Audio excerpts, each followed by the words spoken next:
Berbahagialah orang yang berduka cita karena mereka akan dihibur. Apa maksudnya ini, saudara-saudara? Mengapa pada saat kita berduka cita kita berbahagia? Ya, karena ketika seseorang itu berada di dalam kondisi ketika dia berduka cita, tentunya tidak akan bahagia, menangis. Tetapi yang dimaksudkan di sini, saudara-saudara, kita pahami sama seperti orang miskin itu di hadapan Tuhan.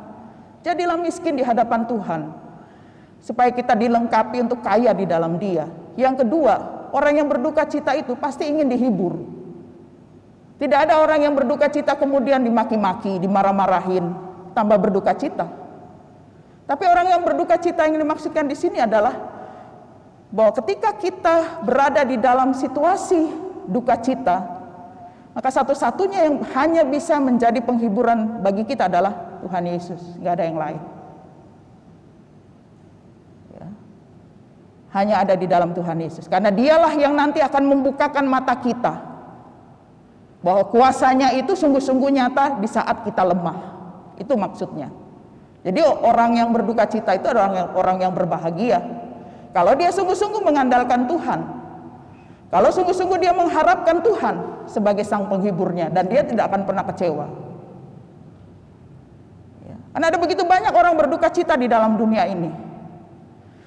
Mereka mencari-cari bagaimana caranya lepas dari duka cita mereka itu. Dengan mencari-cari kesenangan-kesenangan dunia ini, yang terjadi saudara-saudara apa? Kebinasaan. Tapi orang yang berduka cita, yang datang kepada Tuhan, mereka selalu akan dipuaskan. Ya. Mereka akan selalu dihibur. Karena sumber penghiburan satu-satunya dalam kehidupan kita itu hanya Tuhan. Kita bisa bersaksi satu-satu dalam gedung gereja ini, baik yang ada di dalam rumah, bagaimana kondisi kita pada saat kita mengalami duka cita. Tidak mudah.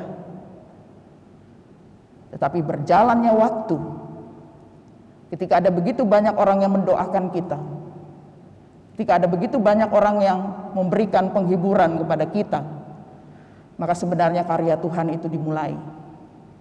Dan pada satu titik kita boleh melihat kita ada di dalam keadaan tegar. Dan semua itu bukan karena kita atau orang lain yang menghibur kita, tapi karena Tuhan. Nah, dua hal ini saudara-saudara, mari kita renungkan. Ini menjadi bekal kita sepanjang 2022 ini. Jadilah miskin di hadapan Tuhan, selalu datang kepada Tuhan. Tuhan, ya, berilah apa yang patut kami pahami, mengerti, dan bertindaklah pada apa yang tidak mampu kami lakukan. Miskin itu. Dan ketika berduka cita, tidak usah datang pada orang lain atau dunia ini, datang pada Tuhan. Segenap kekuatan, penghiburan itu akan diberikan kepada kita. Tanpa kita sadari, tiba-tiba kita sudah jauh melangkah dan kita tetap ada dalam keadaan baik. Ya. Nah, itulah yang boleh kita pahami, kita bawa pulang pada hari ini dalam kehidupan kita. Maka kemudian terakhir adalah berbahagialah. Berbahagialah karena apa? Karena kita memiliki Tuhan yang baik. Tuhan yang luar biasa. Tuhan yang tidak buta tuli, tapi Tuhan yang melihat. Tuhan yang mendengar. Dan Tuhan yang memampukan kita untuk berjalan dalam jalan kebenarannya dan membuat kita tidak tersesat. Itu saja.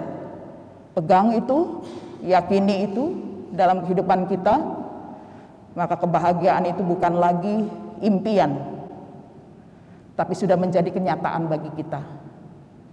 Karena Dia terus ada di dalam kehidupan kita ketika kita ada di dalam Tuhan.